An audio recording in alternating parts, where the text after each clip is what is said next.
Thank you for depositing 5 coins.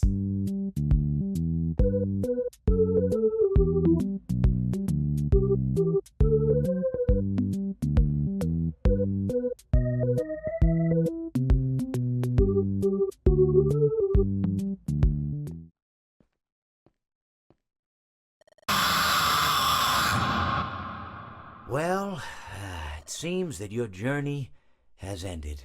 Very sorry about that. It was always going to end this way, of course.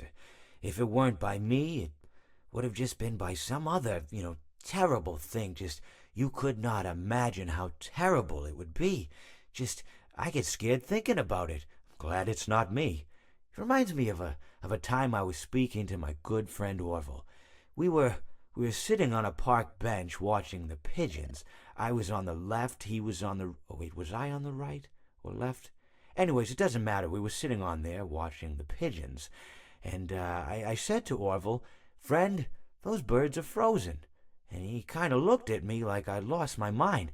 But I reminded him that it was winter, and often birds will sit in a tree until they freeze.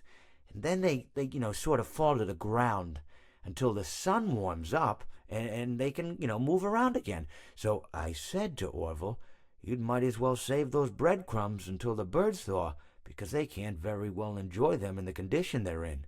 To which he asked what I meant, and asking what condition the crumbs should be in before he threw them to the birds, assuming that I meant the birds couldn't enjoy the breadcrumbs in the condition that the crumbs were in, when in fact I had meant the birds could not enjoy them in the condition that the birds were in, considering that the birds were frozen.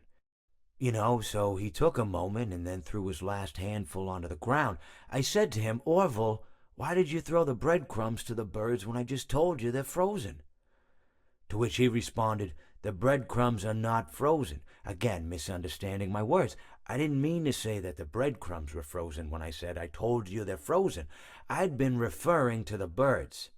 In hindsight, what I should have said was, and this would make perfect sense, "Why did you throw the breadcrumbs to the birds when the birds are frozen?"